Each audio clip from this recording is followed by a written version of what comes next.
Okay, Bismillahirrahmanirrahim. Assalamu alaikum, everybody. I'm not exactly sure where to look. We have a live camera, we have a regular camera, we have a computer here. So can you guys hear me okay? I'm going to interact probably largely with the laptop. Okay, good. Do you want to put this on? Or?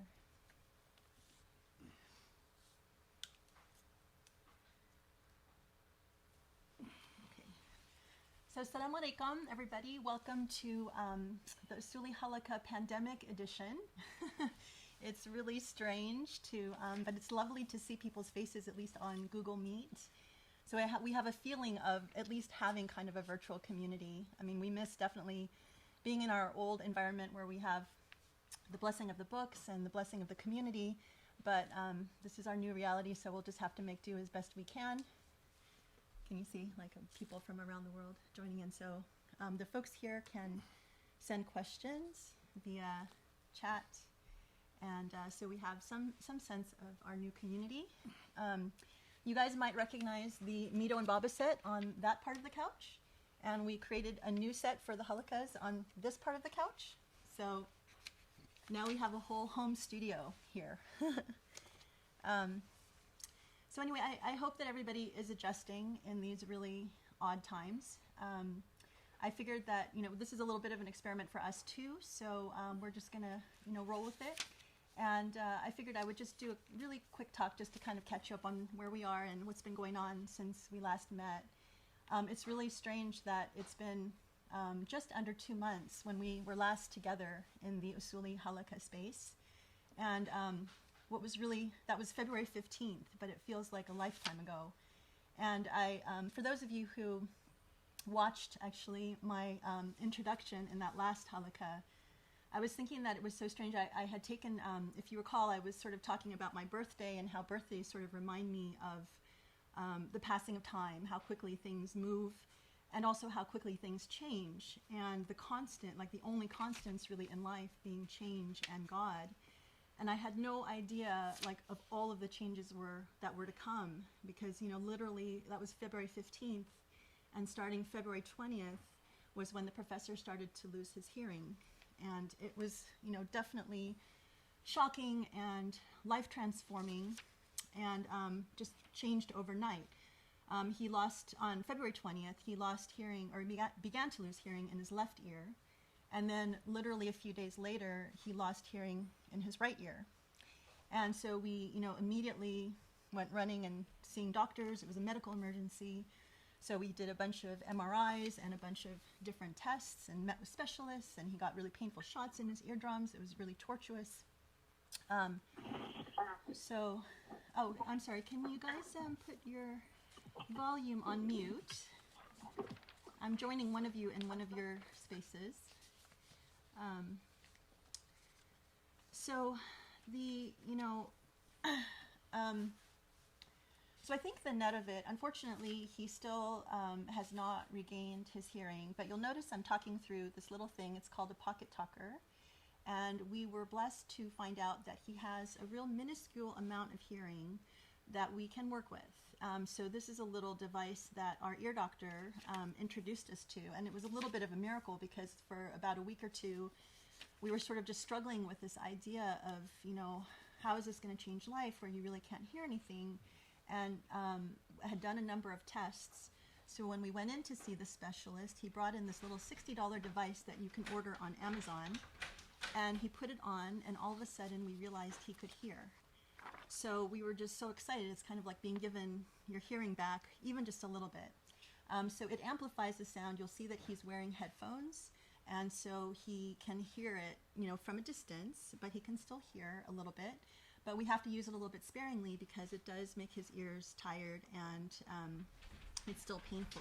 So we're still adjusting to a bit of a new reality. But definitely, if you've been watching some of the khutbahs, the professor gave a couple of really powerful khutbahs about what it's like to lose hearing and how that's affected him personally. Sorry, I have a German Shepherd that, I don't know if you can hear this, but he's like scratching at the door to come in. So this is like the reality, you know, that we have a lot of dogs here, so they have a lot of demands, and their timing doesn't always fit with ours. So my strategy was to put him outside, so I was thinking that he would leave us alone for a bit, but no, he wants to come in now, so I might have to get up and take care of him. But anyway, so I wanted to just, you know, thank you. There were a lot of people who sent very beautiful messages of love and support, and it really meant a lot to us at that time. And, you know, I wanted to definitely encourage you to watch, you know, the two khutbahs that he gave right after this hearing loss hit, and one was called When the World Goes Silent, Reflecting on Loss, and then the other one is called What Do You Hear When the World Goes Silent? And, you know, it really was inspirational and powerful. And, you know, the professor really felt strongly that he wanted to turn, you know, this hardship into a learning moment or a teaching moment. And I felt like he really, he did that in those beautiful khutbahs.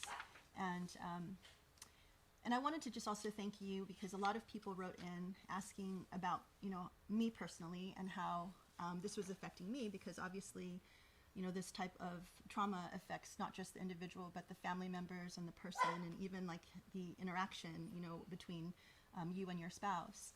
And, you know, certainly like the hardest part about it was seeing someone that you love suffer and feeling like there's not really very much that you can do except to try and make life a little bit more easy.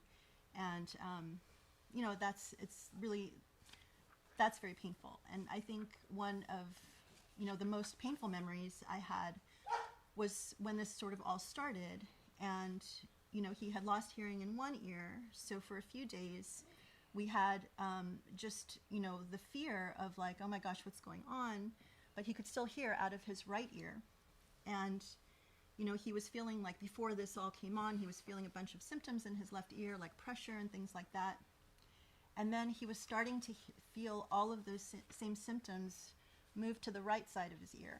And he started worrying that, oh my gosh, what's going to happen if I lose hearing in my other ear? Because with one ear, you know, gone, you're like, well, okay, you know, we can manage, we can adjust, at least you can still hear out of one ear. And, you know, part of like your fear, you don't even really want to address or, you know, talk about, because it's just sort of a little bit too scary. But it was definitely, you know, something that the professor was thinking about all the time, because he was obviously living with that. And the thing that he taught me, I actually learned something very powerful.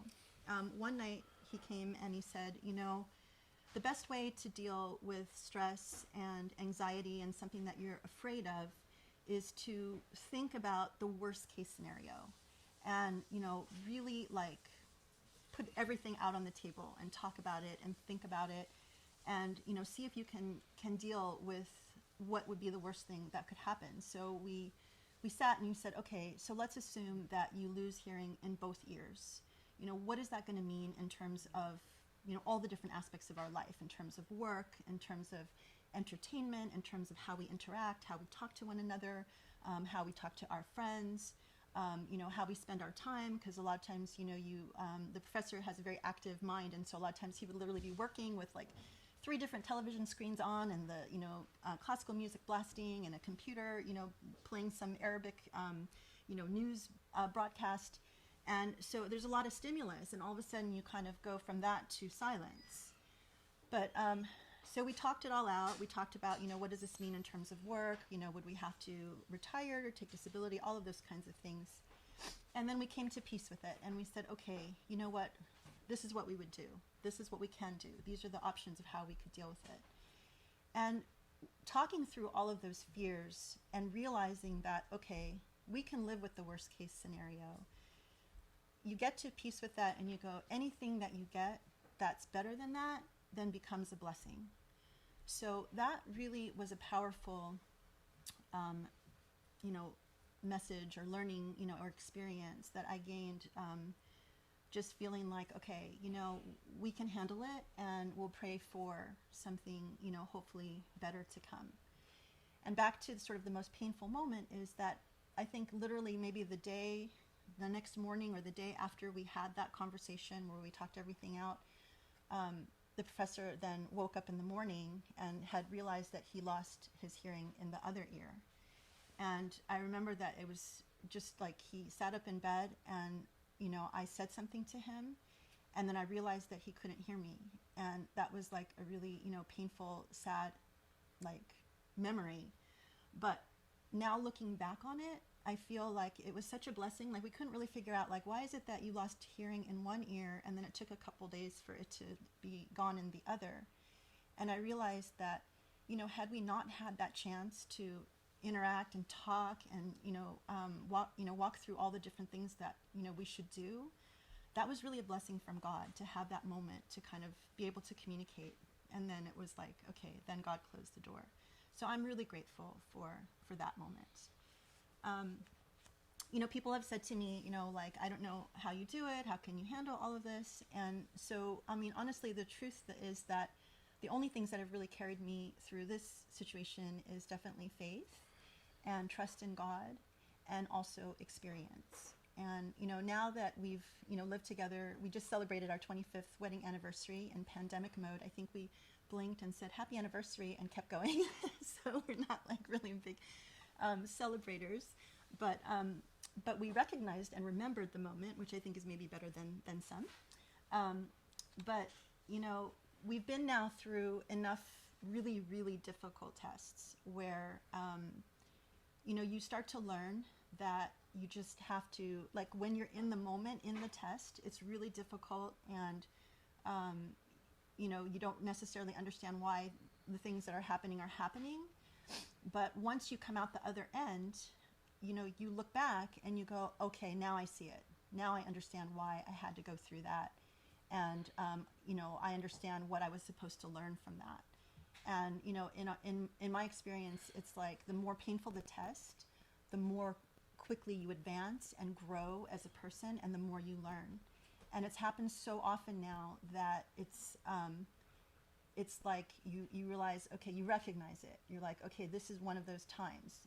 What is it that God wants me to learn? What is it that how is it that I'm supposed to grow?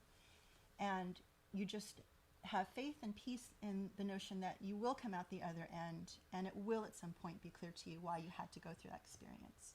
So I'm really grateful for those moments. And certainly after this hearing loss, then we of course had the test of the pandemic. So now I think all of us are in sort of this moment of where we have a serious test that we need to think about.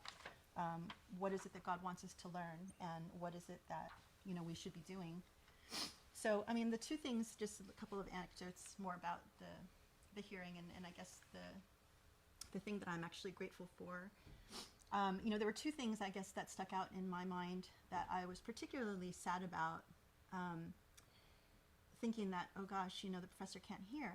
And one of those things is, like, speaking in these halaqas, it's something that I really, enjoy doing, is speaking, to the group.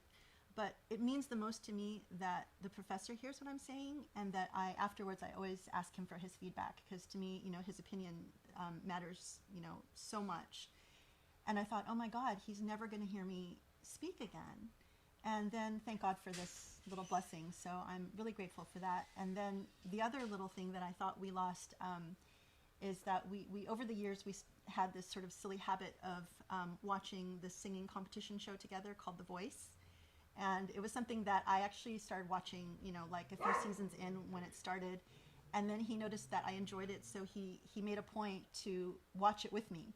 And then he got sucked in, or maybe he just acted like he got sucked in, but it was one of these things that, we did together as a couple, and that we just sort of enjoyed, like watching, and mindless entertainment, things that you just kind of do together because you enjoy spending that time together. And so when this hearing loss happened, a new season of The Voice had started, but I was, upset about it, and I didn't want to even tell the professor that there was a new season that started, because the idea of, watching or not being able to watch it together was really painful. And then he looked on our DVR and he noticed that the new season was taping, and then he was really upset about it. But thankfully, now again, because of this Pocket Talker, we decided to try to watch it the other night, and he was able to hear it and even hear the singing from a distance. So again, it's like that was a real blessing.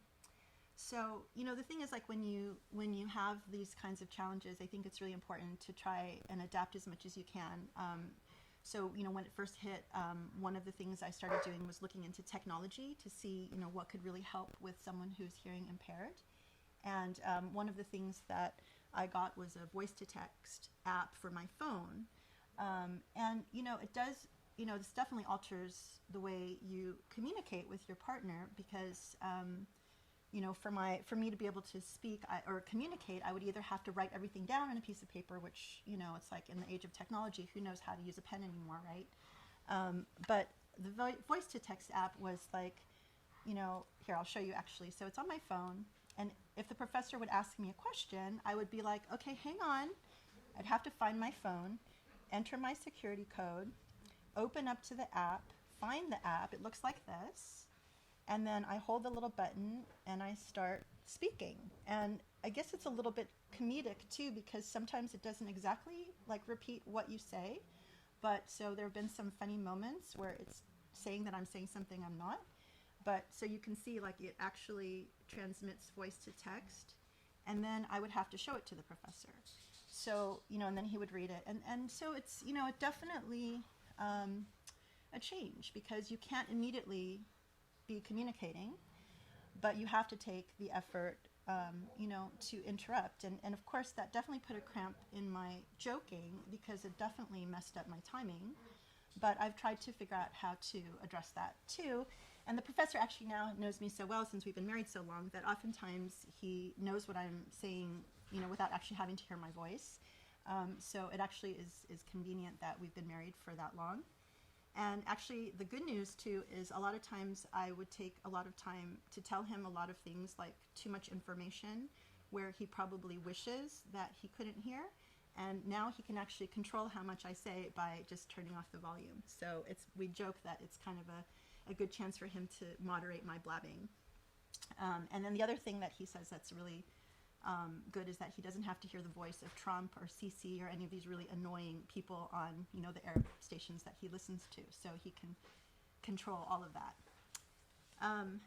The really interesting thing too, separately, is that God actually gave this same test to my parents because my father has had near complete hearing loss for most of his life, and my mother actually has had to be in the position of being his ears for many years, and she is not necessarily the most patient person in the world, and oftentimes like she would get very irritated with him or annoyed with him because he couldn't hear her, and then she might get snappy or impatient. And so I learned from seeing that interaction that, that is not something that I wanted to be. I mean, I think, I can't imagine what it would be like to lose my hearing and have my partner become irritated with me because I couldn't hear. So for me, it's, like I really try to make an effort to, make things easier or try to be overly inclusive, which irritates him and also my son, because it's like, he doesn't really need to hear everything and he doesn't want to hear everything, but it's just a lesson for me that I want to really, be as empathetic as possible and try and, keep the calm and be patient and still try and, and make him laugh if I can. So, let's see what else. Okay. Just want to make sure he's still listening and hasn't taken off his hearing. So anyway, now with the escalation of the pandemic, it's definitely harder not to feel isolated. So definitely we try to get outdoors, get out of the house a little bit, to have a little change of environment. And I'm also so grateful that we are continuing to do the weekly, khutbahs and now the Halaqa. I think that honestly, the 6 khutbahs that he's given since he lost his hearing have been in a completely different class. Between talking about the hearing loss and talking about the pandemic and, what we should learn about it and think about it and all of that. And I just wanted to highlight sort of what I thought was one of the most important takeaways from the last halakas is that, even though the pandemic has a universal effect, we should all take it as a personal message too. And that it's a time, where we can really reflect on, our lives personally and what it is that we're supposed to accomplish and do, and try to draw as close to God as possible. And so what that's meant for me, I mean, I, have often complained that life is too fast and I have too many things to do, that I can't get to the most important projects. And I've even mentioned in some of the halaqas here that, hey guys, please pray for me because I'm trying to digitize these, this whole library of audio cassette tapes of the professor's lecture and try to, do everything I can to preserve the school of thought here.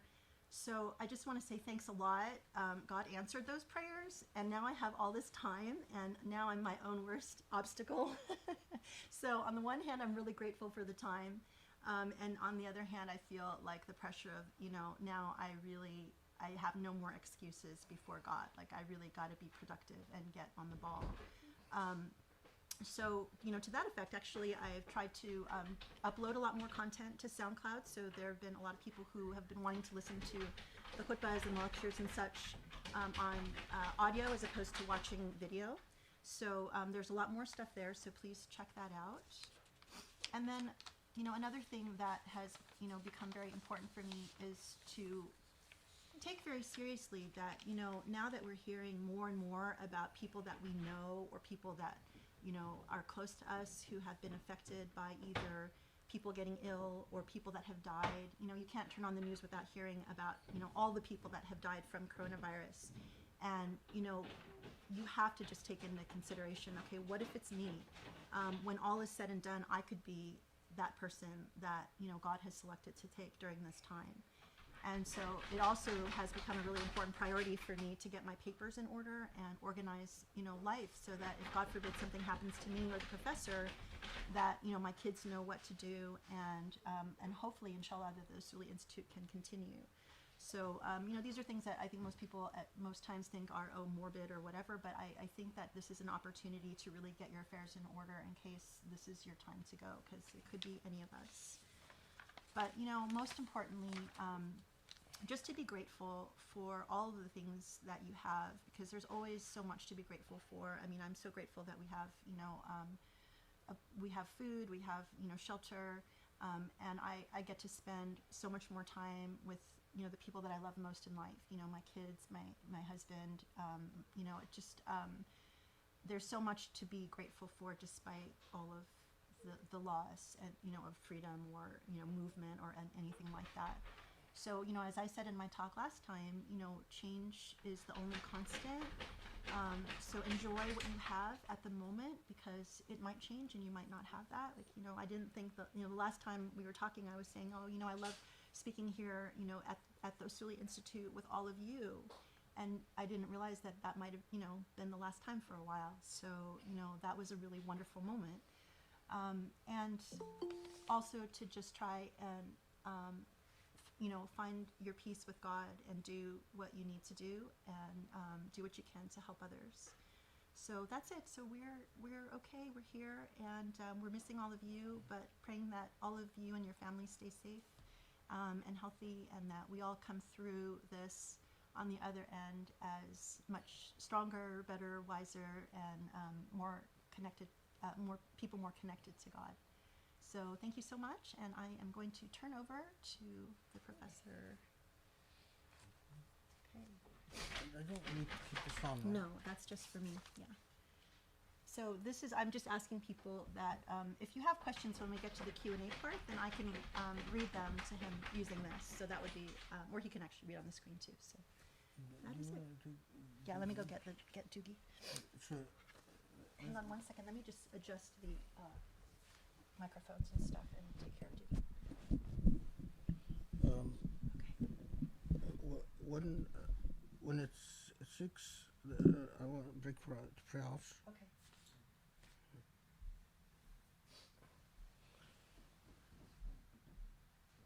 Wait for you.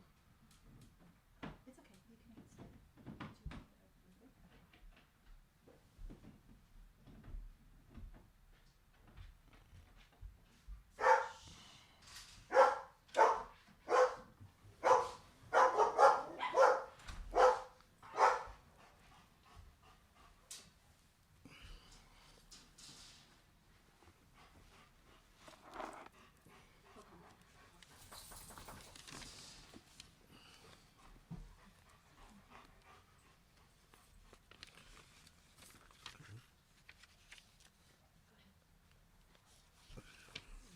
بسم الله الرحمن الرحيم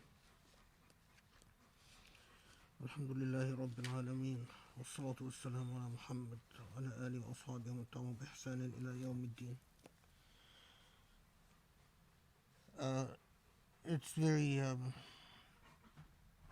very odd for me to do a halaqa without a living audience, because it just you interact with people, you read their energy and you read their auras, and that affects the way you do everything. At this distance, you can't interact with the aura that people emit, for better or for worse, but mostly for worse.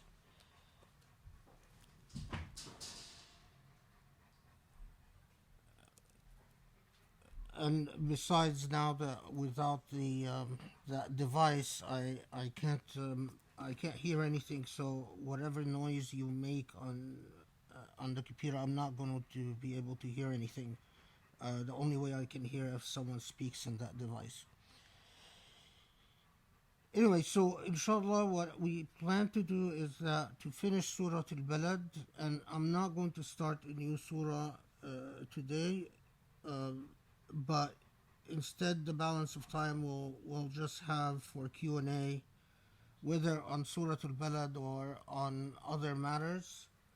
I have had a substantial number of questions that have come through either to the Usuli site, or people who've written me emails, questions that some are related to the pandemic, some are related to Ramadan. And so this would be a good opportunity to address these various issues, and to put ourselves in a position where we can start Surah Al-Fajr, inshallah, next time.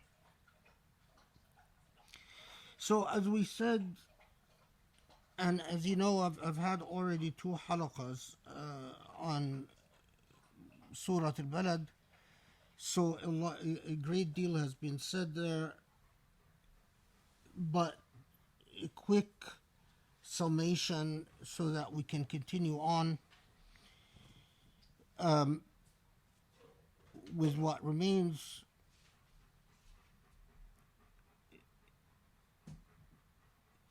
The affirmation of Mecca as a sanctuary. And as we said, that there's a great deal in the commentaries that talk about the status of Mecca as a sanctuary after the Prophet Ibrahim alayhi salam builds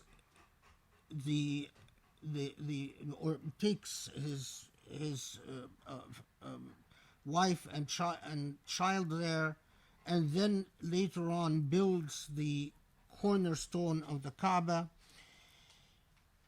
And there are a lot of hadith, there's a lot of reports that in which the Prophet ﷺ, Prophet Muhammad, says that of all the prophets, he is the most similar to the Prophet Ibrahim alayhi salam.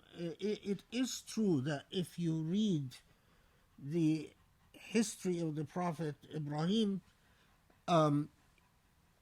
there are rather powerful parallels between the lives of Ibrahim and the lives of Muhammad.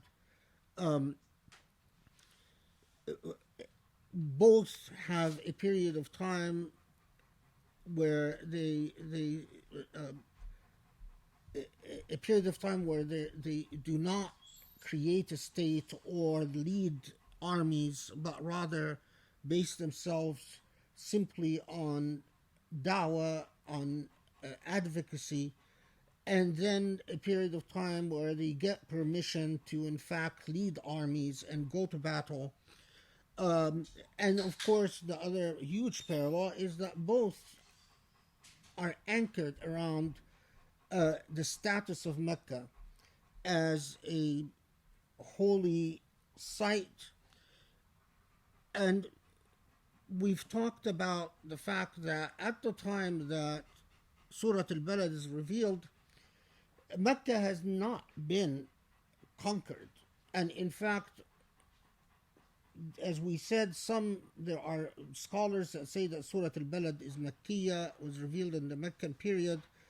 And then some like Ibn Atiyah who said that no, it was revealed in the Medinian period. But regardless, if it was revealed in the Meccan period, then the Surah Al-Balad foretells something that will happen in the future, and that is Mecca will become an Islamic site, because at the time of revelation, Mecca was not. If it was revealed in Medina, then again it foretells the special status or the historical conquering of Mecca and the cleansing of Mecca of idols. So a lot of scholars you'll find in commentaries talk about how and the Quran often does that, by the way, where it addresses the Prophet and tells the Prophet of things that will unfold in the future, and they of course do unfold. So, and we emphasized the place of Mecca as a sanctuary, and of course particularly the Kaaba, but at least historical old Mecca, which is the Kaaba and surrounding area, like the status of the Al-Masjid Al-Aqsa in Jerusalem and the Quds, with the mosque or the masjid, and then its sanctuary around the masjid,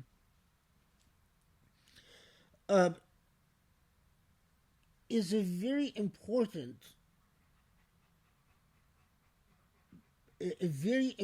value in Islamic theology of space and time. And to fail to respect the hurma of Mecca is no small deal. And I underscore this because, as we talked about in the past, there are periods of major failure, like when the Qaramita invaded Mecca and in fact canceled Hajj for about a decade, and periods of, I would describe them as major failure again, like in the modern age, the rebellion of what's his name? I forgot his name. That led to a massacre in Mecca and the intervention of French special forces and all of that. These are not minor failures. These are major failures. And there are consequences for the entire ummah when a failure like that happens. This is a little bit of a digression, but I also think it is a major failure when Mecca becomes the affair or the sovereign affair of a tribe or a nation or one group of Muslims. It is one thing for there to be a form of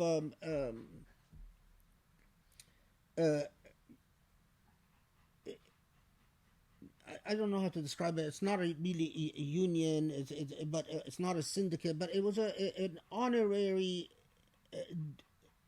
purported descendants, the Ashraf of the Prophet ﷺ, who lived to serve Mecca, and they existed for centuries. But Mecca was always a focal point for the the identity of the Ummah and the unity of the Ummah, because all Muslims would be involved in the preservation of the Hurma of Mecca. So it was the responsibility of all Muslims to safeguard the Hurma of Mecca and to provide services for the pilgrimage. And of course, if you have a focal point like this, then it forces Muslims of different tribes and nations to work together to achieve a common purpose. Once Muslims lost Jerusalem, and so that no longer united them, and then Great Britain supported Al Saud to turn the Hijaz into a nationalistic identity and to make it the purview and the sovereign dominion of Al Saud. The very core for the fabric of the Muslim Ummah deteriorated. And then we live in the mess we live in today. Historically, there were always two critical points of center that united the Muslim Ummah in a common cause, and that is Mecca, the Hijaz, and Quds. The Hijaz and Jerusalem. The invasion of nationalistic ideologies that turned Jerusalem into a Palestinian issue and turned the Hijaz into a Saudi issue goes against the grain of everything in Islamic history and tradition and culture. And this might also explain to you why governments like today, governments like the Emirat and Saudi and Egypt, and right-wing Christians, like what's his name? What was his name? The guy who wrote the Field of Fight. Michael Flynn. Right-wing Christians like Michael Flynn or Steve Bannon, or the staunch Zionists like Netanyahu and his supporters, why they are so antagonistic and sworn enemies of what they call political Islam, because their definition of political Islam is not people who want to establish a theocracy, it's not people who want to establish an Islamic state that rules in God's name, but people that want to, in fact, reclaim Islamic identity, including reclaiming the position of Jerusalem and the position of the Hijaz as the heart and mind, or are the heart and soul of a Muslim identity, in which an ummah identifies and feels for each other. As the Prophet ﷺ said, as if the parts of one body, where if something, if the hand is injured, the entire body feels the injury. When we read the Quran, you cannot ignore, you have to always think carefully about why the Quran reminds us of the place of sacred space and sacred time. And every time it invokes, and I know I've talked about this, but it is so critical. One of the things about the something like the coronavirus, and all of us should be doing this, not just me, but you tell yourself, okay, what if in fact I expire like all these other people who are dying? And what are the core messages that you feel that your years of research and reading and investigating and thinking, what are the core messages that you want to find, that you want to leave behind?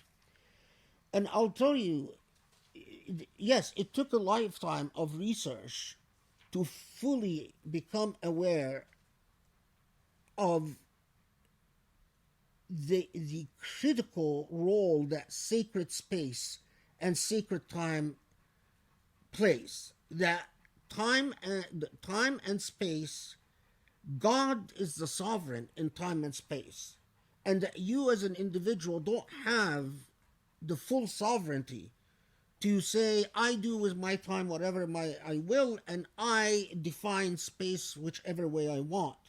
If you cancel God's role in that, then you've effectively canceled God out of your life. You must recognize God's role of that, but not just as an individual. So one of the critical messages that I want my life to be about is, in fact, to remind Muslims that the pulse of the Muslim Ummah, historically speaking, has been the Hijaz and the Quds. And any Muslim that devalues or that undercuts or that de-emphasizes Hijaz not as a nationalistic identity, not as a Saudi identity, but as a Muslim identity, or the place of the Quds, and say things like, well, Quds is not that important. They've undone the fabric of the historical Ummah and what historically allowed the Ummah to exist as a moral entity. And I'm not talking about a federal type of, or a confederacy, or a federal political. I'm talking about a moral entity. Muslims as a moral force existing in the world. Okay. So we've talked about all of this, the type of oath or the swearing by al-Balad, and when God in the Quran reminds us of geography, and every time that God invokes a place, there is a very good reason for invoking that place. Whether it will be Mecca, or it will be Jerusalem, or it will be Tur Sina, as we will come to, inshallah, if Allah gives us the health in life, inshallah. Okay, and then we've talked about the meaning of وَلَقَدْ خَلَقْنَا الْإِنسَانَ فِي كَبَدٍ. We've created human beings in a state of. By the way, any of you have a translation? Yes. Yeah. No, just give me Surah Al-Balad, just so it's easier than yeah. So that we've created human beings in kabad, in state of toil and turmoil, and we've talked about the meaning of kabad. أَيَحْسَبُ أَنْ لَا يَقْدِرَ عَلَيْهِ أَحَدٌ, the challenge, that the vanity of egoism, which tempts human beings to think that their sovereignty over their bodies and over their time and over their will is unchallenged and unmitigated. And we've talked about why that is a moral issue and an ethical issue.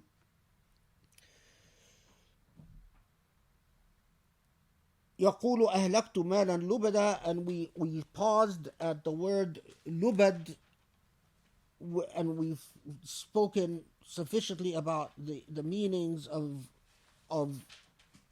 lubad, which, I mean, the simplest translation would say that I have spent a great deal of wealth, or have I squandered a great deal of wealth, and that the relationship of a human being with their material possessions. And by the way, since I've lost my hearing, I've noticed, or I've often suspected, that I've started mispronouncing words because I can't really hear myself speak. So forgive me, but I have a feeling like that I'm not pronouncing words the way I used to pronounce them, at least. So if you ever go through the experience, may God forbid, it's very weird. It's very odd to not hear yourself speak, or hear yourself as if you're speaking from underwater. So you hear yourself, but you don't really hear yourself. Very strange.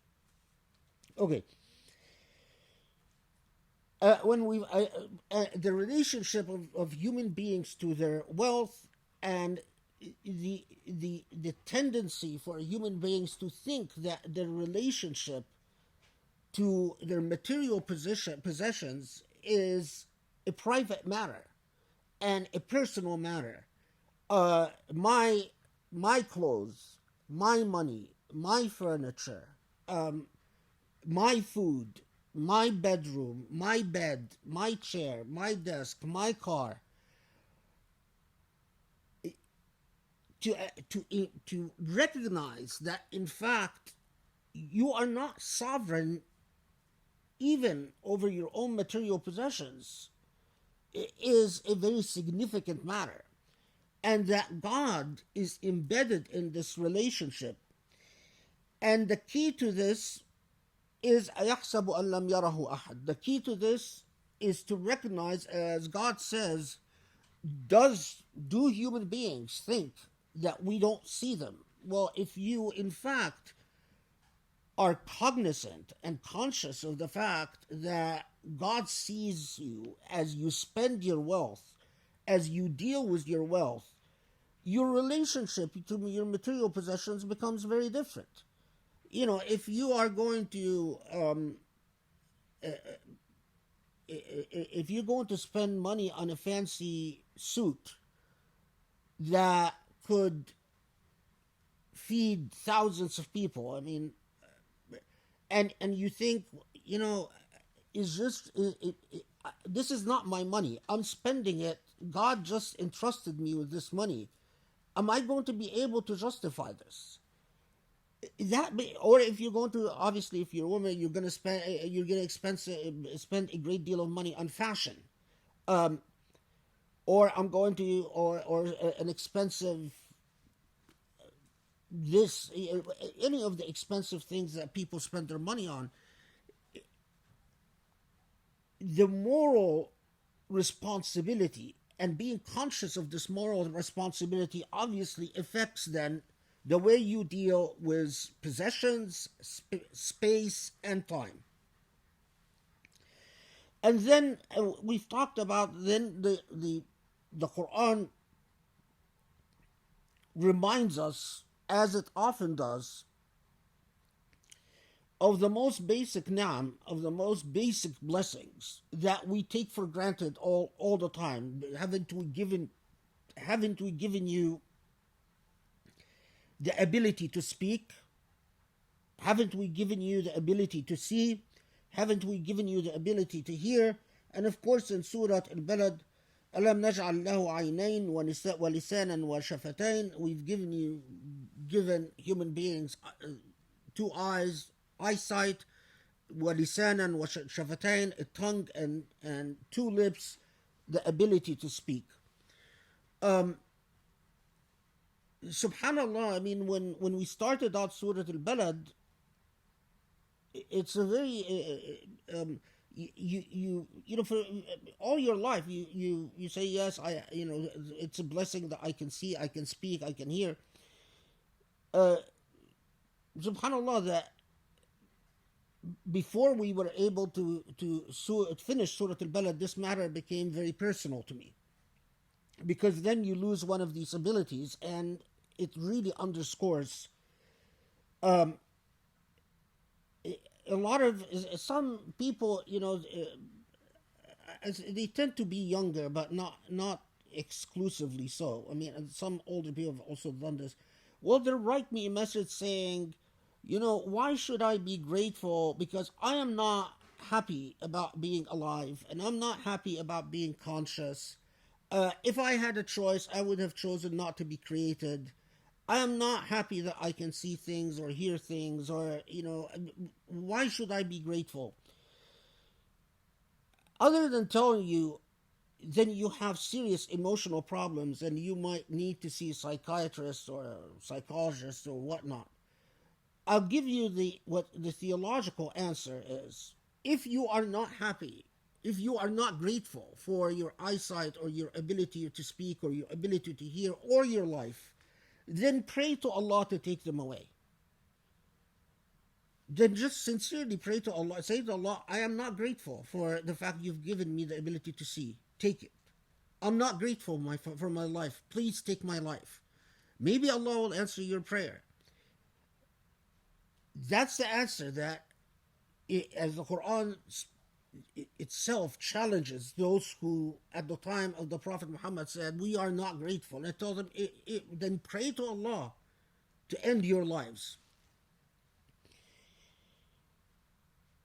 If you take any of Allah's blessings for granted, then you are challenging God to deny you these blessings. Now, God is so merciful that God continues to provide blessings continuously, endlessly, regardless of the amount of ingratitude that God confronts all the time. Okay. وَهَدَيْنَاهُ النَّجْدَيْنِ, and we talked about the word najd, which etymologically and linguistically is very fascinating. And I think that's where we ended last time. Is that right? Does anyone remember? Do you guys know? Can anybody? I think is Audit there? Audit was like saying. I think there was something that we might have missed too, if I recall correctly. Does anybody remember? He wasn't saying we missed it. Those were questions. Yes. Okay. Thank you. Yes. What Audit? Where did we stop? Oh, is that where we stopped? Okay. Yes. Yeah, that's where we stopped. Okay. Okay.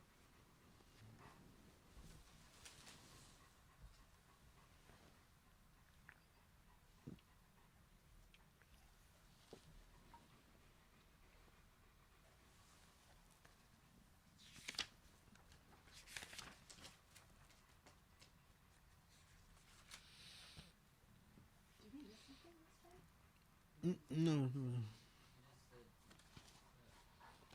questions probably around his reminder. Oh. Okay, so as we said, the Najdain, the path, the two paths of the path of good and the path of khair and the path of shar, the path of good and the path of evil,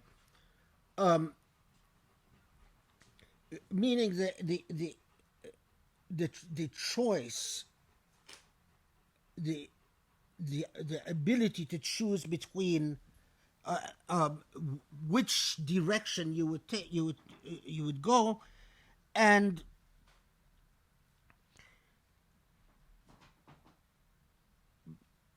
there are numerous very interesting theological issues whenever we talk about the nature of evil and nature of good, but we don't need to get into them now because they arise in the context of so much of the Quranic revelation in perhaps ways.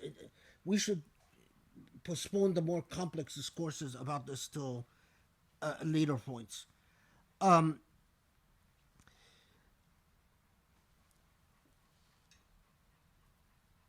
But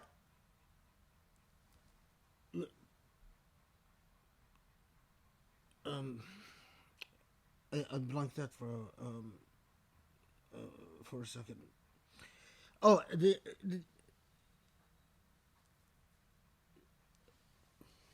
no, I'm not remembering it. It will come to me, inshallah. So we've inspired in human beings the choice, the ability to choose between what is wrong and what is right, what is khair and what is shar, and which is consistently invoked in the Quran as the greatest both blessing and challenge. And with every challenge, there is a blessing, and with every blessing, there is a challenge, and that is the aspect where human beings share something truly godly, because this is something that I've written a lot about, and the path of khair, the path of goodness, is a path of godliness, or rububiyyah, the choice to live a life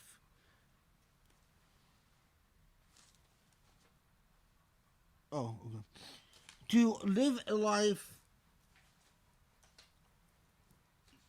imbued with divinity, or to live a life of godlessness without a rububiyyah, where God is not embedded in your space, in your time, in your relationship with possessions or material possessions, or your relationship with other human beings, including your family. And the Quran from the very beginning always sets that contrast and that choice. Are you going to have God consistently involved, or are you going to ignore the role that God plays in this? Okay, we stopped in the note Grace gave me. It says verse 17. So you're sure, right? That's what I said. Okay. So then we must have covered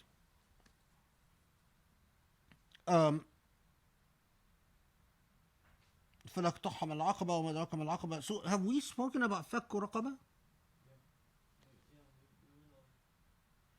Okay. There, because I went over my notes again, yesterday, and added things that I thought were important. So bear with me.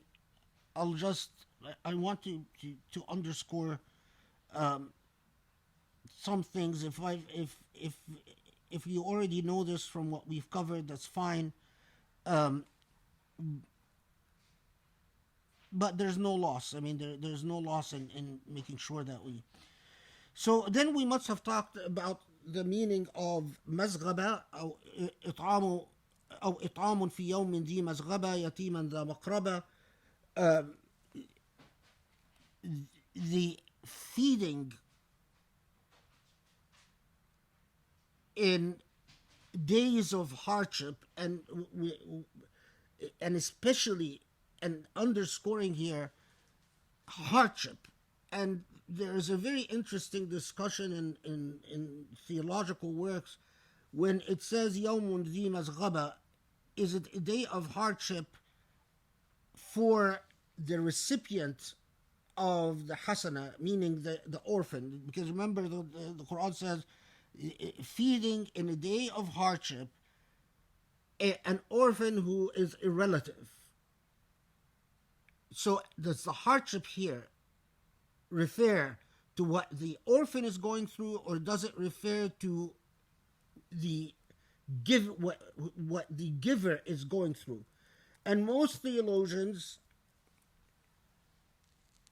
argued, and most Quranic commentators said, no, يوم ذي مزغبة doesn't refer to the orphan, because the grammatically, the way the sentence is structured, ذي مزغبة means a day of a time of scarcity for the giver. So this is similar to what we're talking about in the khutbah. At times of scarcity is where your true metal shows, and where there is an added obligation to give. This is where it really matters.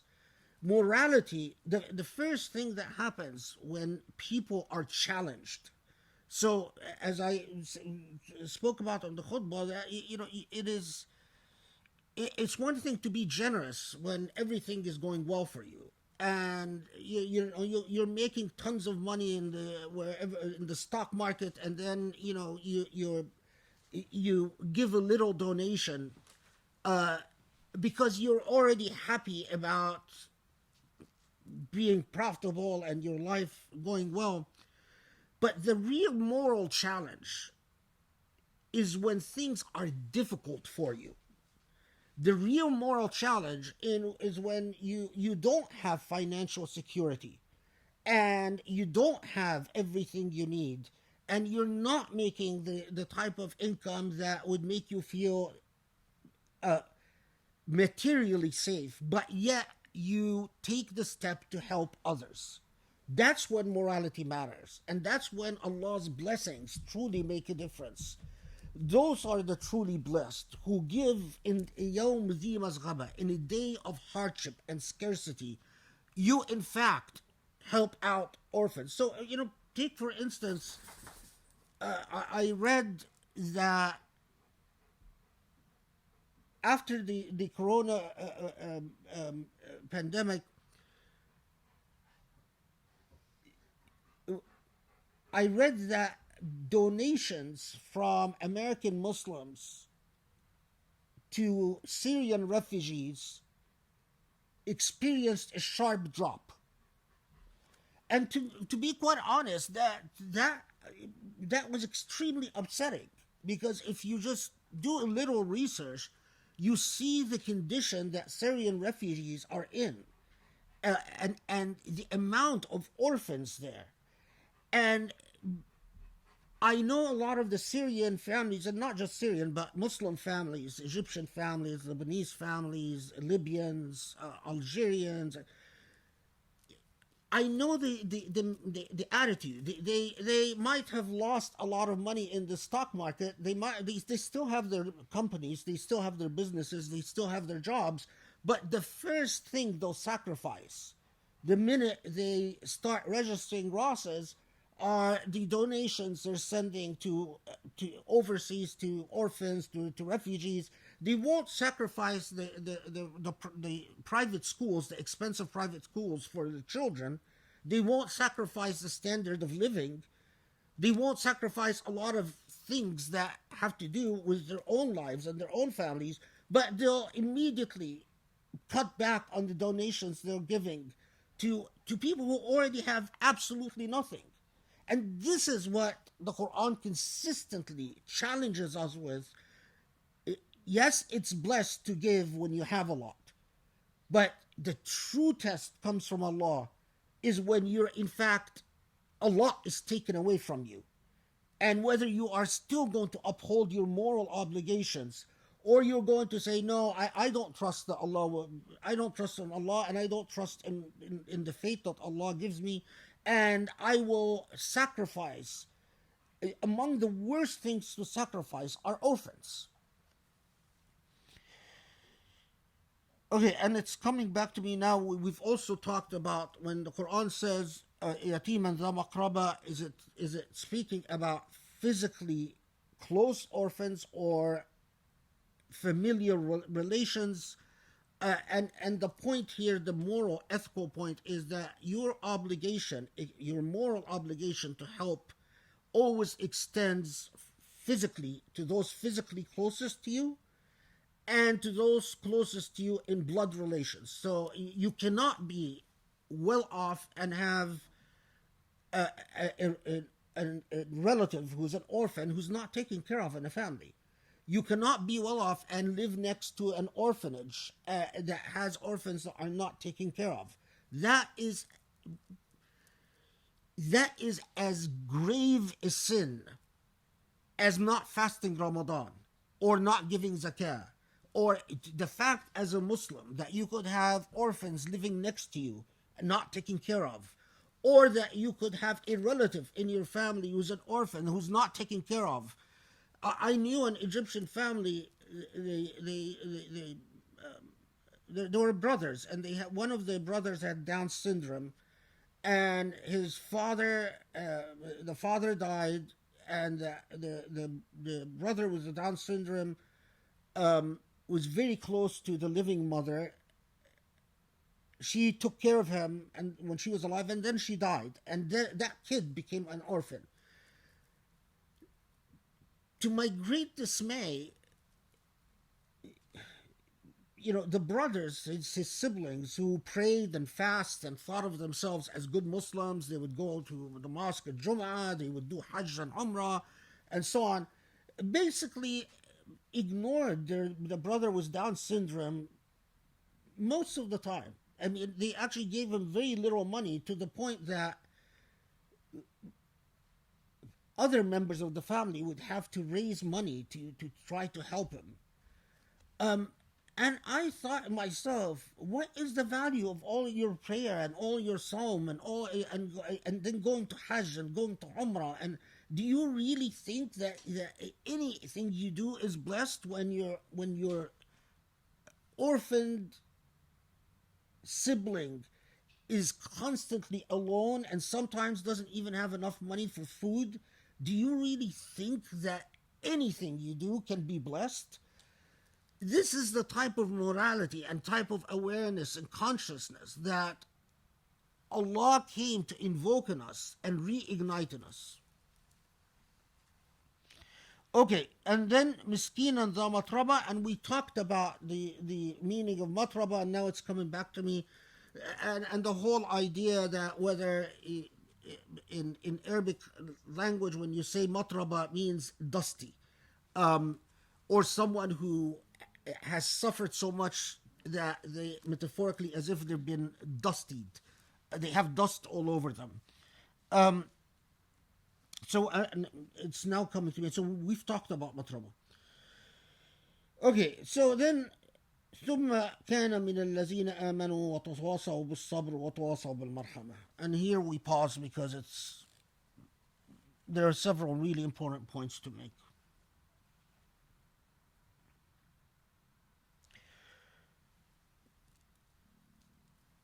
What time is it? Do you guys mind if we take a 2-minute bathroom break? Can you tell me if they're saying okay? Yes, they're saying okay. Okay, 2-minute bathroom break.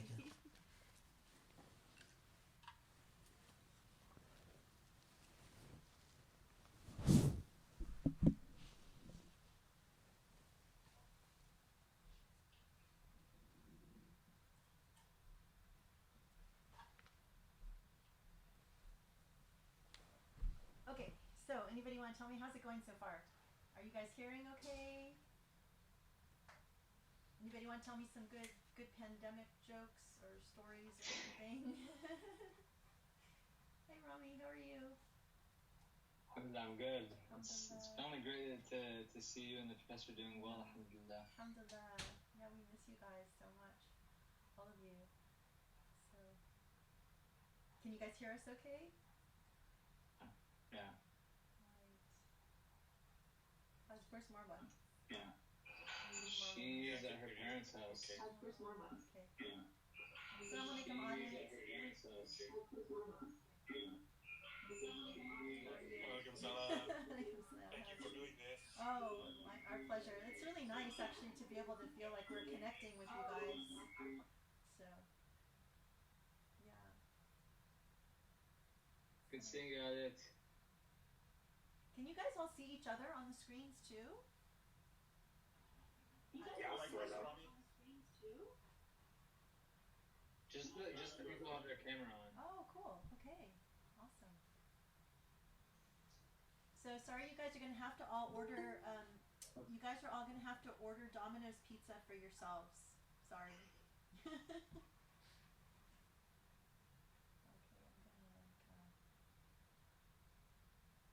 Okay, I'm gonna go off video right now because I'm gonna switch the meeting to my phone okay, perfect. because I gotta take Jack out for a walk. Oh, nice. Okay. Yeah, he's been neglected all day. Oh, poor baby. Okay, I know. I've got my German Shepherd Doogie sitting here. He was like pounding on the door to be let in. So finally we let him in, and then he's like breathing really loud. So I'm like, okay, I hope you guys can't hear all the breathing. But anyway, That was fun, actually. did you hear the breathing? Yeah, a little bit. Okay. All It's right. like the YouTube feed live on my big screen in my living room, so it's nice. Oh. It's like going from the touch. So yeah, so we're in your living room with you. That's kind of cool. Yeah. Yeah. Okay, good. Well, if you guys have any questions, feel free to send them over. I know some people are asking about Ramadan coming up, and they're asking about, in the pandemic, about who should you donate to. But I think the professor was just mentioning that now, and then things about. I think what I'm going to raise. Someone asked a question about like cremation and washing bodies in the age of the pandemic. So I'll ask him that so he can answer that too. So feel free to just send anything over, and yeah. There were a couple of questions that I think Dr. Fadl wanted to be reminded or asked again. Okay. I sent it via messengers, but Perfect. I don't know if you have seen it or not. You know what? I'll take a look on my phone. So you sent it recently? I'll take a look in Messenger. Yeah, it was on Okay. your today to the Usuli Institute. Oh, okay. Messenger. Or if you can text it to me, is that okay? Oh yeah, I'll do Okay, that. perfect. Okay, all right. Just some boxes here.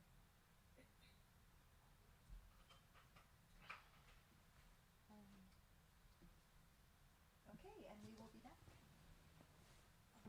Should probably get another Coke. Assalamualaikum, Anthony. How's new life? Oh yeah, I want to see Anthony. Oh, I don't think Anthony is hearing us. I saw him enter. Yeah.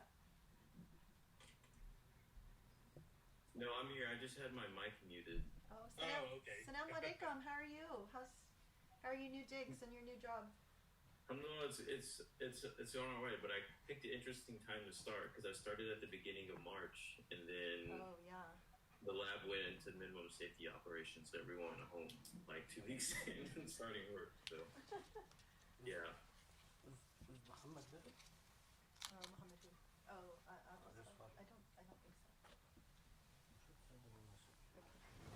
Assalamu alaikum. Waalaikumsalam warahmatullahi wabarakatuh, Professor. They do be saying hi to everybody. Oh yeah, for the Philippines. I just want to, before we remember that Allah calls إطعام مسكين ذو متربة أو يتيم ذو مقربة and فك رقبة, that Allah calls freeing a human being, فك رقبة, releasing the choke around someone's neck. When they used to capture human beings to sell them into slavery, they would put a choke around the neck. And freeing, the metaphor that the Quran uses, unchoking or releasing that choke from around the neck. Remember that Allah calls all of these challenges, the freeing of a human being, the feeding of someone ذا متربة, someone who is going through great difficulty, or an orphan who is close physically or blood-wise, calls it al-aqaba. And as we talked about, al-aqaba is when Allah calls it the great obstacle or the great impediment or the great challenge. By God, this could have been a constitutional principle if Muslims would have co-opted it and developed it. It's a constitutional principle to say the biggest challenge for human beings, the biggest challenge for Muslims is freedom, is hunger, and is caretaking of those who are not taken care of because they don't have the social bonds to take care of them, the social network, the orphan, in other words.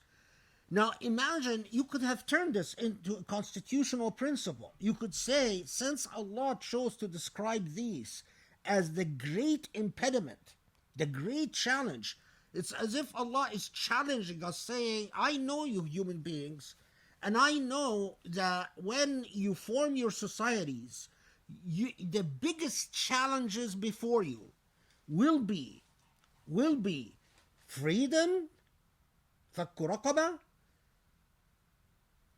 feeding the hungry, إطعام مسكين ذا متربة, and taking care of those who are not taken care of because they lack the community or family bonds or network. يتيما ذا مقربة.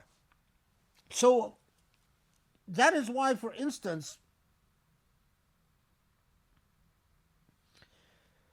one of the hadiths from the Prophet ﷺ reported in through various chains of transmission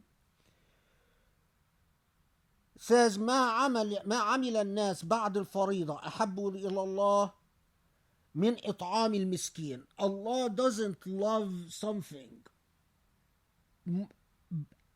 after other than farida. The farida is prayer and fasting. After praying and fasting, Allah loves nothing more than feeding the poor. That hadith underscores this constitutional principle. Or for instance, if I can, no. Or for instance, when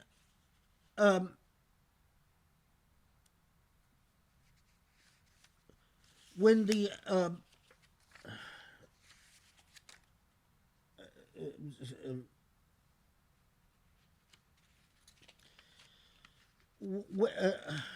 I'm trying to remember the hadith. It will come to me inshallah in 1 second. Did I write it somewhere? No, I didn't.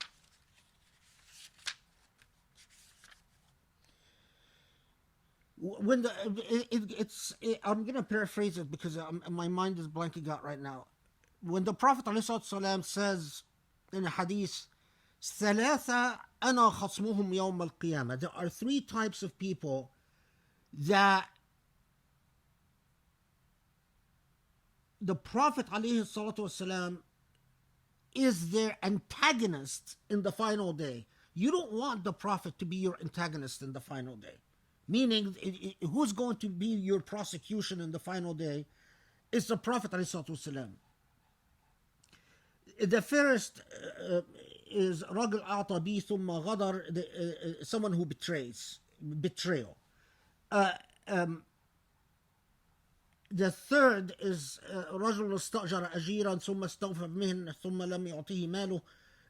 Someone who hired a person, had them do work for him, but then didn't pay them. That's two of them. But the category that I want to comment on is رجل باع حرا فأكل ثمنه. When the Prophet ﷺ says, I will personally prosecute, I am an antagonist for someone who abducts a free man and sells him, or abducts a free human being and sells him. And then you find these Muslims today who come and say, oh, Islam didn't ban slavery. The Prophet ﷺ tells you, if you abduct a human being and you sell them into slavery, Allah, the one who's going to prosecute you is the Prophet ﷺ. Remember that the biggest source of slavery in history was abduction. You abducted human beings and then sold them into slavery, or debt. That was the other major source of slavery in the time in historically. People can't pay back their debts, so they become your slaves. Sharia forbade these two means, these two venues for slavery. Debt slavery was banned and abduction was banned. The only form of slavery that remained was through warfare and prisoners of war. And in Sharia, if the enemy is willing to exchange prisoners of war, then you're obligated to accept. If the enemy is willing to pay if there are no prisoners to exchange, if the enemy is willing to do fida, meaning to pay to free their prisoners of war, then you should accept. Slavery is the last option, and in the opinion of some scholars, only if the enemy enslaves Muslims, then can you enslave the prisoners that are under your hand. But the point then is, then in Sharia, if a slave wanted to earn his or her freedom through mukataba, through a contract by which they work off their freedom, a contract by which they agree, they say, we will pay you a certain sum of money, and in return I earn my freedom. The minute you're obligated to accept that contract, you don't have the freedom to say no. But two, the minute you sign the contract, sexual relations between the owner and the slave are not allowed. So, and inshallah, I plan to give a khutbah about slavery. I keep postponing it because things keep happening. But the point is that I'm making, contrary to what a lot of what I see these days, which is shameful, it is clear that the moral thrust was against slavery. When Allah describes freeing human beings from slavery as an aqaba, let me put it this way. Someone today can come and say, I don't have to feed the poor. Why don't you have to feed the poor? Well, they were poor at the time of the Prophet that weren't fed. That wouldn't make sense, because you would say, well, but the Quran emphasized so much that you feed the poor. So the fact that there remained poor people at the time of the Prophet that weren't fed is irrelevant. The moral value, the moral virtue that was created and established is that you should free the poor, that you should feed the poor. Likewise with slavery. Some modern Muslims come and say, well, there were slaves at the time of the Prophet. But it is clear that the moral challenge set before society was to free slaves, to ban the venues through which slavery is created, debt and abduction, and to then say, there are so many acts, the kafara for which is freeing slaves. The only way you can expatriate your sin is to free a slave. If you don't have a slave to free, then you can fast, or you can pay sadaqah or whatever, or you do siyam. But if the slave wanted mukataba, then you're obligated to do aqd mukataba, where they buy their freedom from you. But more than that, Allah challenges in this, what I call a constitutional fashion, that unfettering the necks of people, liberating human beings, is a aqaba, is a true challenge, and tells you that if you really want to earn favor with Allah, then free people. Now, a lot of commentators say that fakku raqaba includes freeing yourself as a human being. And this is where a lot of Sufis write a great deal of material. Say that, there is legal freedom, your status as a human being. Are you legally, are you a free person, or are you not a free person, a bonded person? But they say that the legal status is not as important as the moral status. There are a lot of people who have legal freedom, but are truly slaves. They're slaves to their desires, they're slaves to their material wealth, they're slaves to their family traditions, they're slaves to their tribes, they're slaves to unjust customs. And when you find a great deal of very beautiful material, very beautiful discourse, written about challenging you. Are you a free human being? Are you a human being that, in fact, is fully in touch with your consciousness and your intellect, and has an unfettered, unobstructed relationship with your Maker? Or are you a human being who is a slave to his or her fears and anxieties and material wealth? So there's the legal status, but there's also the moral status. And this is important not to ignore, that when Allah tells us, وَمَا أَدْرَاكَ مَا الْعَقَبَةِ فَكُّ رَقَبَةٍ, that when Allah challenges us through this constitutional principle, obtain your freedom, liberate yourselves as human beings, liberate legally and liberate morally. Inshallah, I as I said, I plan to give a khutbah about slavery because there's a lot more you can say. But among the things, when the Prophet ﷺ says, "Ikhwanukum khawalukum," when the Prophet ﷺ forbids Muslims from referring to slaves as abd. You can't use the word abd.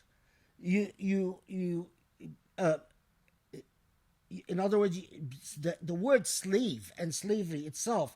And then then the Prophet ﷺ says the status of slaves that are under your hand are in fact your brethren and your sisters. And the hadith goes on to say that you have to feed them from what you feed, you have to from what you eat, you have to clothe them as you clothe. And if you assign them a task that is too hard for them, you have to help them. So to me, it is clear that there was a war against slavery at the time of the Prophet ﷺ, a virtual war against slavery. Now, the fact that because of imperial Islam, because there was an empire, and that the empire failed in so many moral challenges, that is neither here nor there. So what? But the moral principle remain, and it is important that we just do not pass over that challenge, وَمَا أَدْرَاكَ مَا الْعَقَبَةِ فَكُّ رَقَبَةٍ, without fully reflecting upon what that means.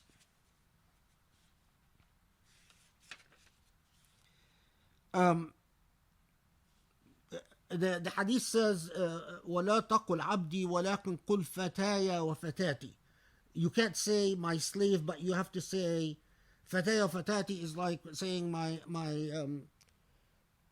friend or my worker. It wouldn't be a good translation to say you could say my boy or my girl, because that would not capture the Arabic. Also, remember that there's a hadith that says, من لطم عبده كفارته حريته, that if you strike your slave, then the kafara is that slave must be freed. So when I say there was a war on slavery, I mean it. And it just amazes me, these contemporary Muslims, that I don't know what their motivation is. I don't know if the problem is their ability, their knowledge of the sources, or they're confused about imperial law versus prophetic law, or anyway. Okay, so then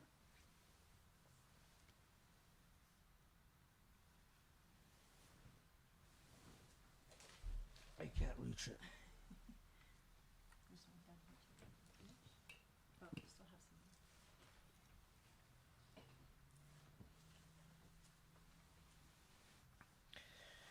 Okay, ثم كان من الذين آمنوا وتواصوا بالصبر وتواصوا بالمرحمة. Those who first آمنوا, believe, because without belief the entire edifice falls apart. But we pause at sabr and marhama. If you haven't listened to my last khutbah, please do about sabr, because sabr is not just patience and endurance. Sabr is the ability to persist on a sirat al-mustaqim, to follow the straight path despite the hardship and the challenges. If hardship comes and I no longer feed the poor or take care of the disempowered, you can't say I have sabr. Sabr is not just to say, oh, I accept whatever Allah does, but then your conduct is not consistent with that. Let me just give you an example that I didn't give in the khutbah. Recently, there was a video of Egyptian soldiers in Sina who took a guy from a village. They killed him in this ugly, endless war going on in Sina, where the military is committing a lot of atrocities. Anyway, the soldiers took this guy, they killed him, they dug a grave in the desert, unmarked grave, and they were going to bury this guy they murdered in the grave in the desert. Before they did that, the soldiers took a knife and mutilated the body. And then they set the body on fire. And then after they set the body on fire, they burned it in the desert. Now, when you come to a lot of Egyptians, and I'm talking about Egyptians who, they do their prayers and do their fasting, and they go to Umrah and they go to Hajj, and they have a mark in their forehead that's, 1 foot long from Salah, all the pietistic stuff. They say, because of the terrorists, and the terrorists do awful things against the Egyptian soldiers, so you can't blame them when they lose their mind a bit and they mutilate a body and burn it and bury it in the desert. That's where the red flag comes up. You say, no, when Allah says tawasaw bis sabr, Allah is challenging us when it really matters that you do the right thing.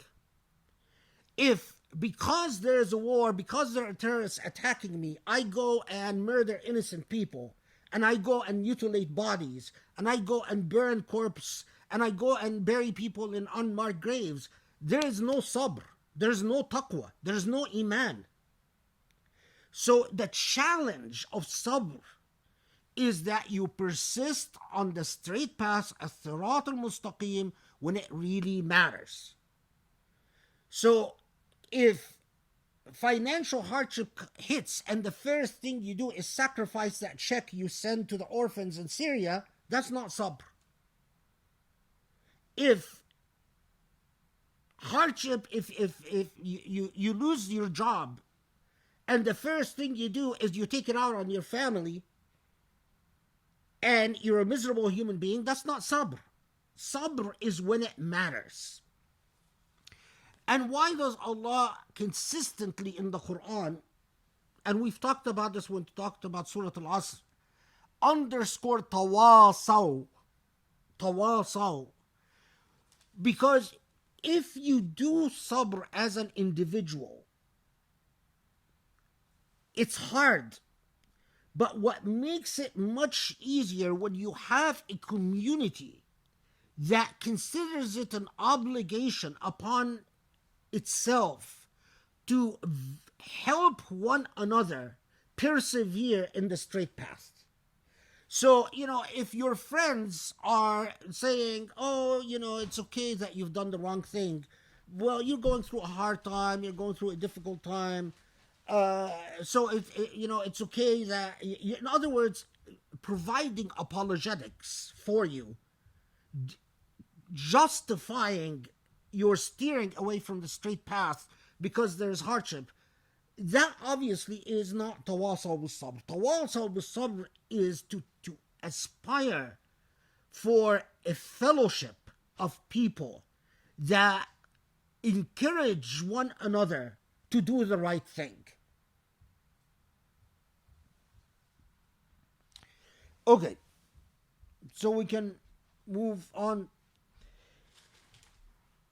When وتواصوا بالمرحمة, marhama, among the most lost values among modern Muslims is precisely that Quranic value that is underscored when Allah tells us, vow with one another in marhama, in mercy, acts of mercy.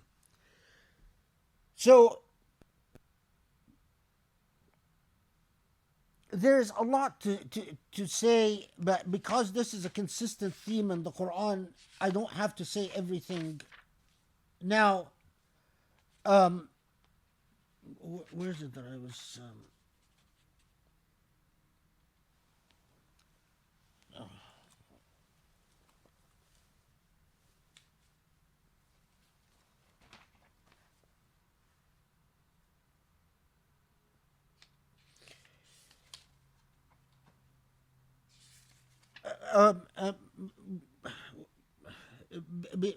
one last thing, because it just occurred to me. I was trying to remember it.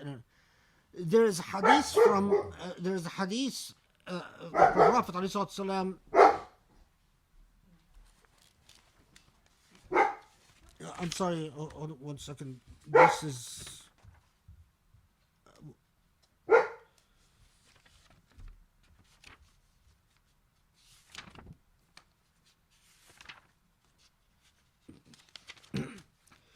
There's a hadith.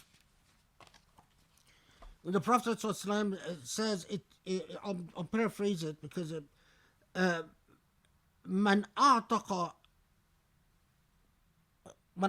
رقبة أعتق الله بكل عضو من أعتق الله بكل عضو منها عضوا منه يوم القيامة. That if you free a human being, it is you are freeing yourself from hellfire, from punishment. And in fact, when it says بكل عضو, then literally you are rewarded for every part in that human being that you liberate. So because I remembered it. So تواصوا بالمرحمة.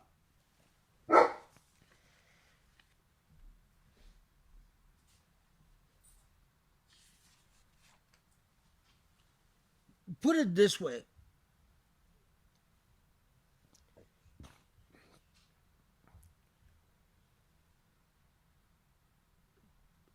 So this was reported as a hadith, but it was also reported as a statement by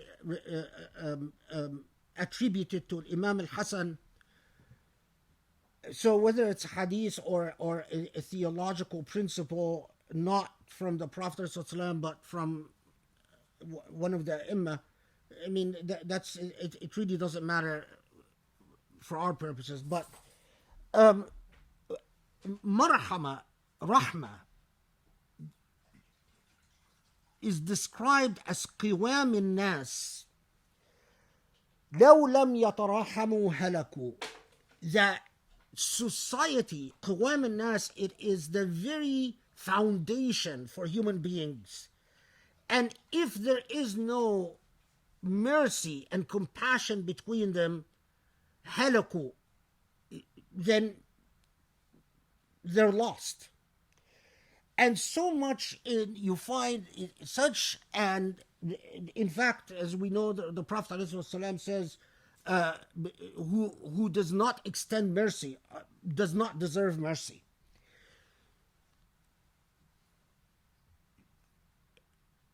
Al-Rahma ala al-Khalq is described in so many of the commentators as الشفقة على خلق الله. That you have to keep in mind that mercy is not a privilege, but it is an entitlement. Because when you extend mercy to others, you are extending it to those that are entitled to it because of the fact that they are Allah's creatures. They are Allah's creation. And so if you deny mercy, you are denying mercy to Allah.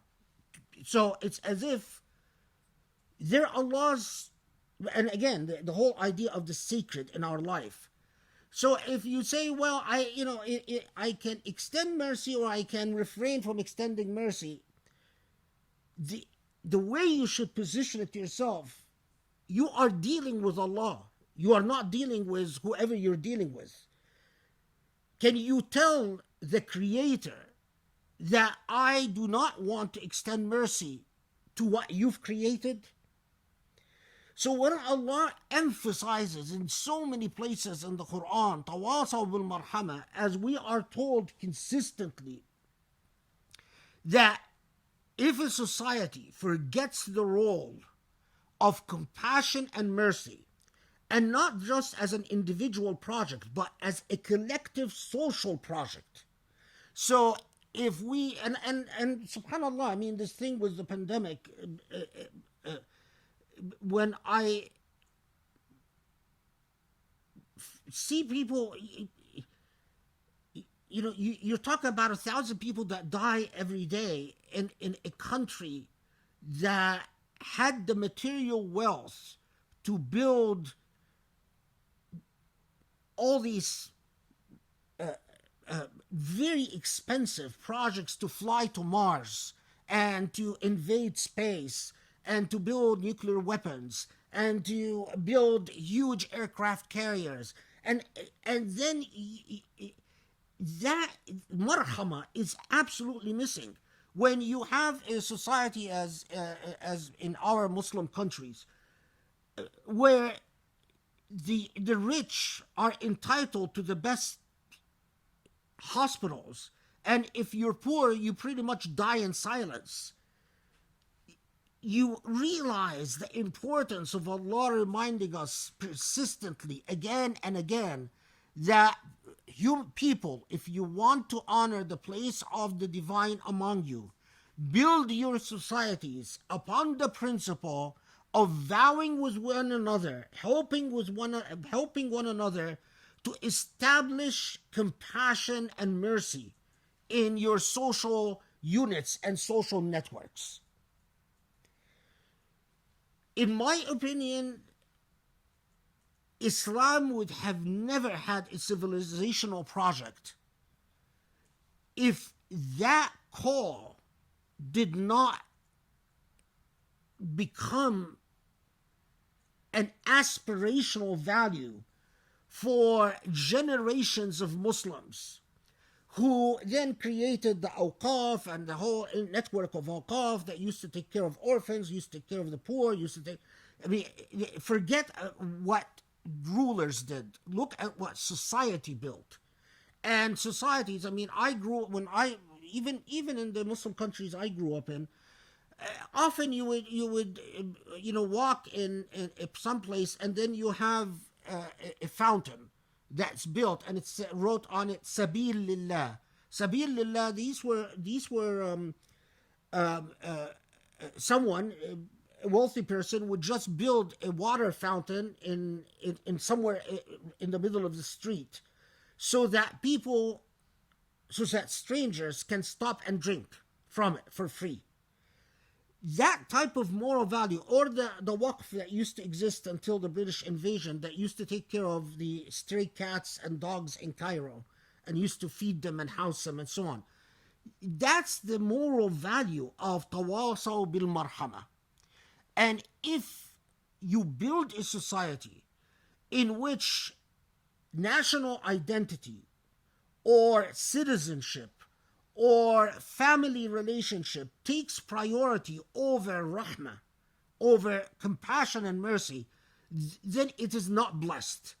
Then there is no way that Allah could extend Allah's blessings to a society that gives priority to these type of jahiliyyah relationships, because when you prefer citizenship over marhama, that's a jahili value. That's a value that belongs to jahiliyyah.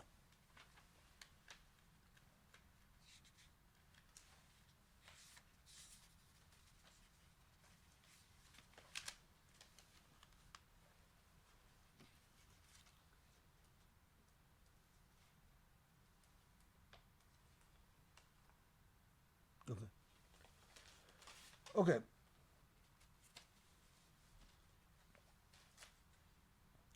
Now, Allah then continues, أولئك أصحاب الميمنة والذين كفروا بآياتنا هم أصحاب المشأمة.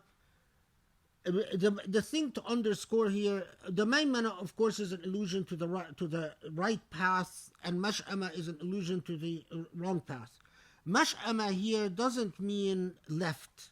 It means, comes from the word shu'm. How was it translated? So the translation goes, but those who disbelieve in our revelations will be on the left-hand side. No, it's not left-hand side. That's not what it means. Mash'ama comes from the word shu'm, which means the unblessed path. Shu'm is something that doesn't bring blessings, something that is not cursed, but something that is devoid of blessings. So when those who fail, kafaru bi-ayatina, notice here it doesn't say kafaru billah, it doesn't say those who disbelieve in Allah. It says those who disbelieve, kafaru bi-ayatina, those who disbelieves in our ayahs. Now, what are Allah's ayahs in these contexts? Allah's ayahs is the call to overcome the aqaba. Allah's ayahs is the call to take care of the poor. Allah's ayahs is the call for sabr. Allah's ayahs is the call for marhama. So when the Quran says kafaru bi ayatina, meaning they deny our call with all its implications. So those who deny our call, our ashabul mash'ama, are unblessed.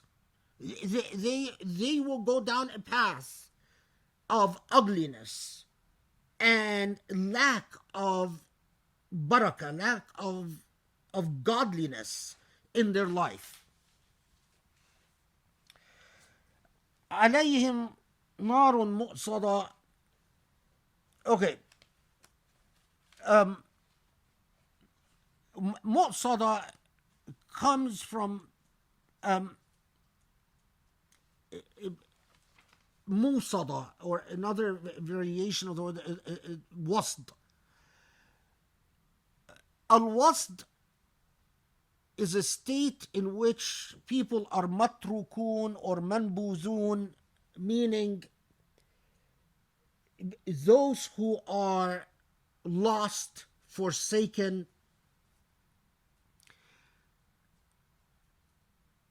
It can also, when we say wasattul bab, meaning I've closed the door.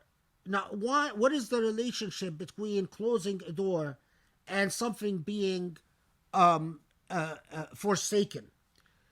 The way it developed is that when you close the door on something, it's as if you've forsaken it, you left it, you've now ignored it, you've abandoned it. So when we say, for instance, I've closed the door on my past, وَصَدْتُ الْبَابَ عَلَى الْمَاضِي, I've closed the door on my past, I've abandoned it, I left it, I've moved on. So the most important thing about Narun Mu'sada, at the first layer of meaning that you find in Ibn Kathir, you find in Qurtubi, you find in Tabari, you find in so many of the Tafsir, that ultimately in the hereafter they will be forsaken, left, abandoned in hellfire because of the path that they chose. They didn't follow, they didn't free human beings, they didn't feed human beings, they didn't take care of the orphans, they didn't do sabr, they didn't do marhama. They will be forsaken and they will be abandoned, and the door will be closed on them in hellfire. The second level, the second layer of meaning, which you find in so many of the Sufi-oriented, and even something like Tafsir al-Baghawi or Tafsir al-Maturidi, who's not, of course, Sufi is a Maturidi,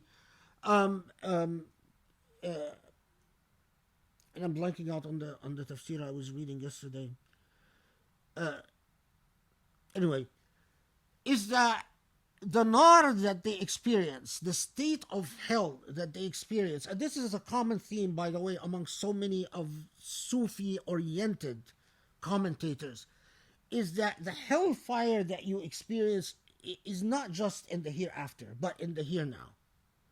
That if you do not, in our language today, in the modern age, if you do not recognize the role of the sacred, of the divine, in your time, in your physical space, in your material possessions, you will experience what it means to be uprooted and abandoned by the divine in this life before the hereafter.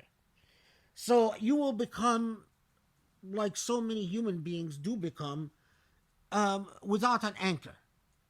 You will suffer these consequences. Some of, especially,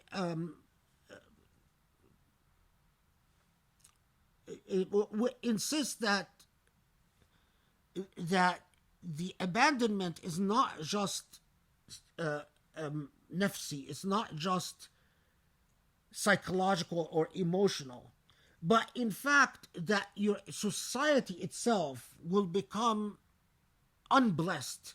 In other words, once Allah withdraws the barakah from society, then society it will lose the bonds of compassion and love towards each other.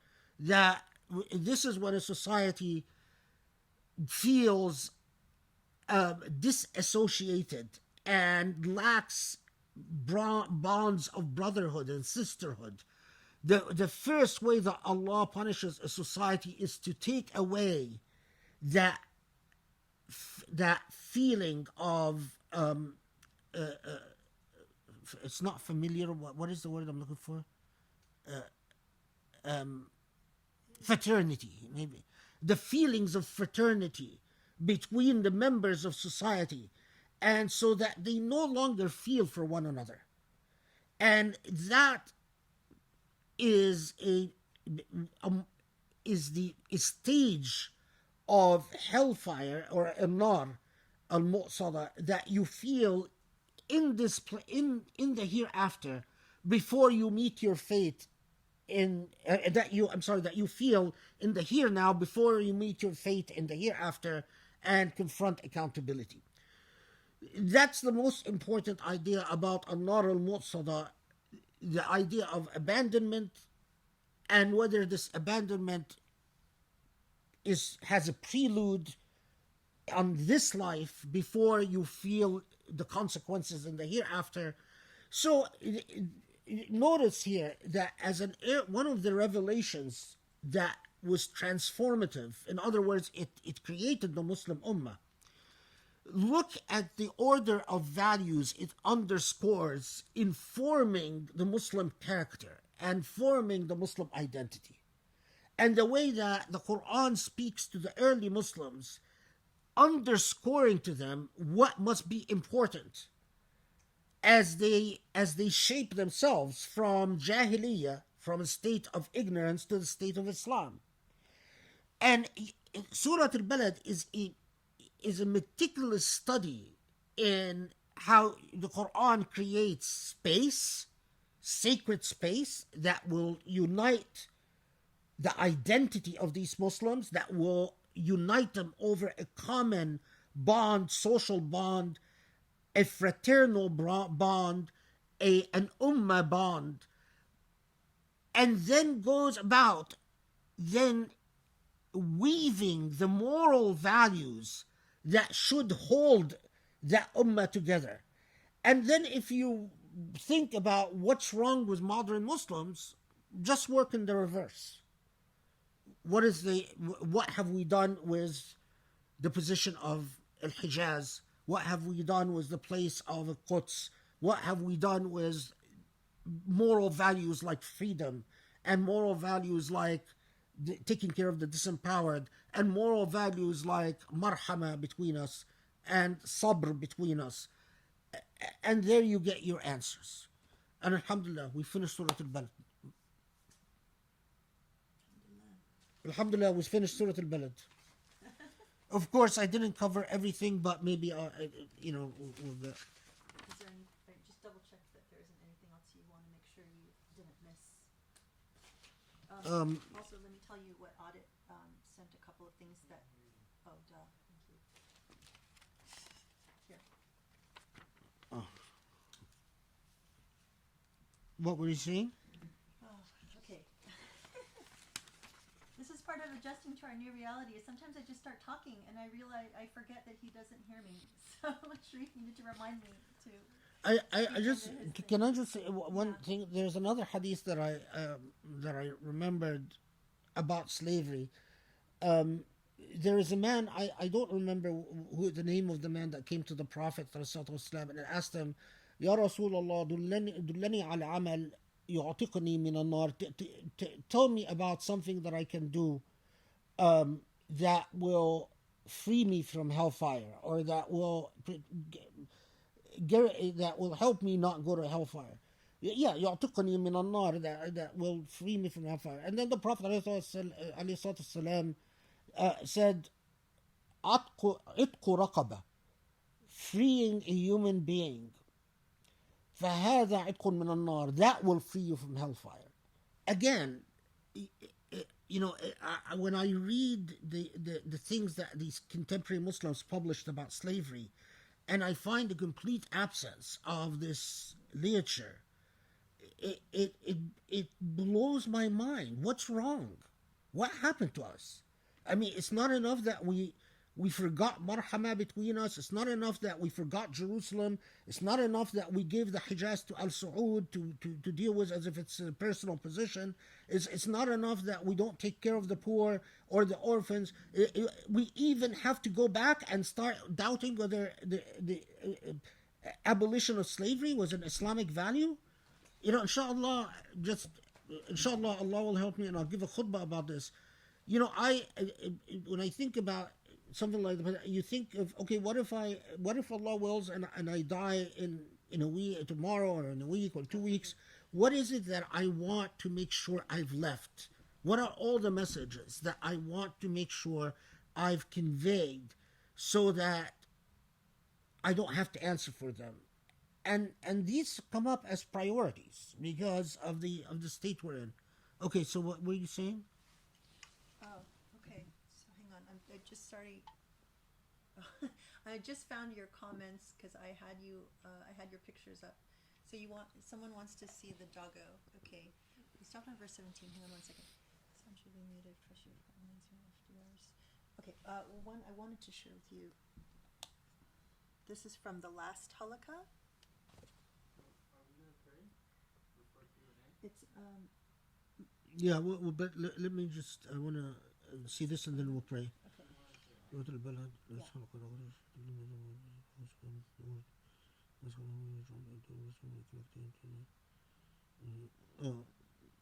Yeah, okay, so we could talk about the word mazgaba. Okay. Do you want to do that now? No, we'll pray first and then we'll do it. Okay.